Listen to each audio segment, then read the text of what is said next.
Do you have an egocentric bias?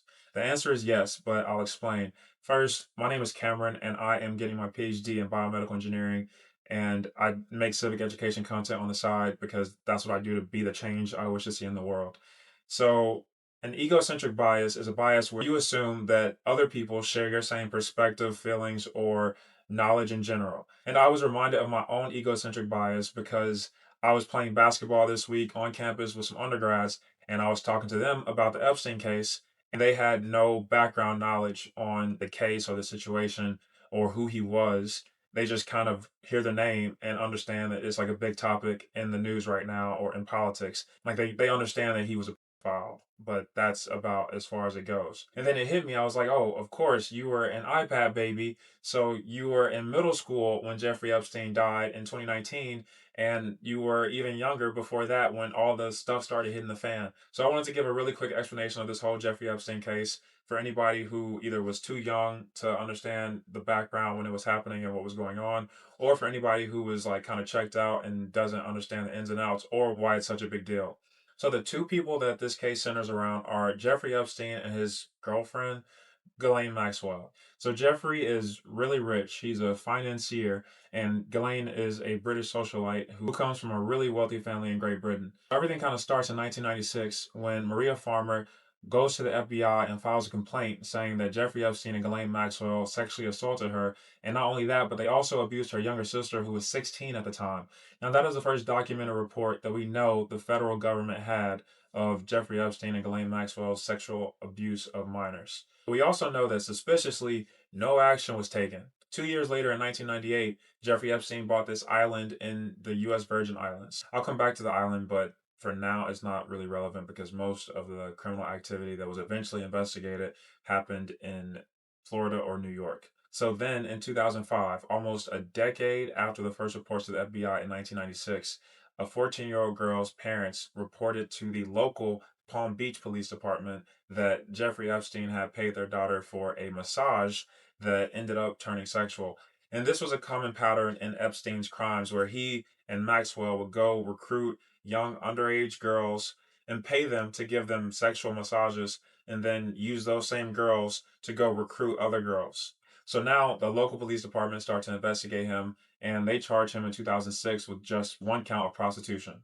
And at the same time, the FBI gets involved because I guess they had to at this point. So the feds investigated him from 2006 to 2008. And even though they had enough information on Epstein to have a 53-page draft indictment ready to go to try him, the federal district attorney of the Southern District of Florida met privately with Epstein's lawyers to draft a non-prosecution agreement that basically said that if he agreed to plead guilty to this one state charge of solicitation of prostitution and procuring a minor for prostitution, then he and all other potential co-conspirators would be given full immunity for all the crimes committed in this case. So Epstein agreed. He pled guilty to that one state charge, and then he was sentenced to 18 months in county jail. And even then, he only served 13 months. And even then, of those 13 months, most of that time, he had 6 days a week where he qualified for work release, which means that 12 hours of the day, he could just be anywhere he wanted to, just chilling, living a normal life. So that insane non-prosecution agreement that granted him and all of his potential co-conspirators federal immunity for this case basically terminated the case and its investigation at the federal level, while the feds lied and still told the victims that the investigation was ongoing.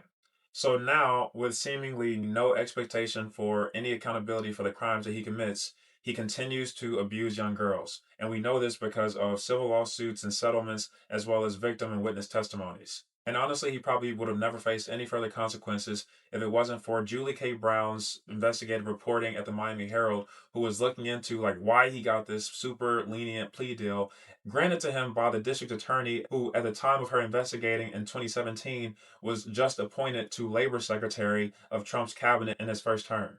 Her reporting made the whole thing a big story and brought renewed attention to it. And then the feds basically had to arrest him again now that they look bad, but they couldn't do it in Florida, so they had to do it in the Southern District of New York, where the non-prosecution agreement didn't have any jurisdiction. So they arrested him again in 2019, and here's where the island comes into play. So he used the island as a way to keep all of his activities secret and shield them from scrutiny. Victim and witness testimony tell us that he was trafficking girls through the island all the way up until he was arrested in 2019. And while we don't know who Epstein's potential co-conspirators were, we do know that he was well connected and apparently was best buds with a lot of very wealthy and powerful people. Billionaires, bank executives, the former president of Harvard, the former president of the United States, the current president of the United States, even. And we have proof that many of those extremely wealthy and powerful individuals in Epstein's circle took flights with him and also to his private island. We don't know what they did on the island or elsewhere in connection to Epstein, but surely it will all come out now that Epstein is in federal custody and is able to be tried publicly, right? A month after Epstein is arrested, he dies in prison from an apparent suicide, and nobody saw nothing. And after his side, the feds now don't have anybody to try, so they drop all their investigations. They say timing is everything, but if you've ever been lucky in your life, you still haven't been as lucky as these potential co conspirators. Here's why I think this Epstein situation is so important: it shows how laws don't apply to people with a certain level of power and wealth.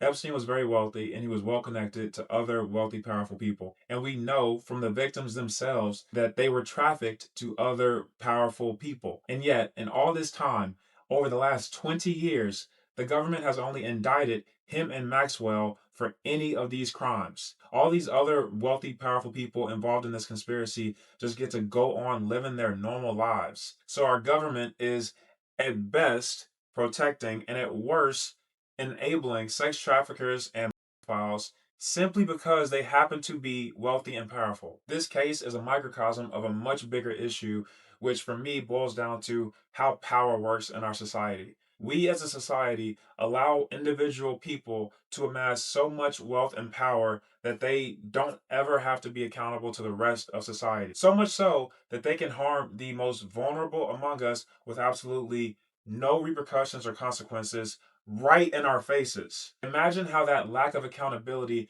translates in other ways throughout our society. What other rules in our social contract are they able to just totally ignore to our detriment? Generally speaking, what affords them this power is their accumulation of wealth and the growing class divide where elites look out for their collective interests against the rest of us. So that's just something for you to think about while we watch this class of what used to be billionaires turn into trillionaires while the average American is getting poorer.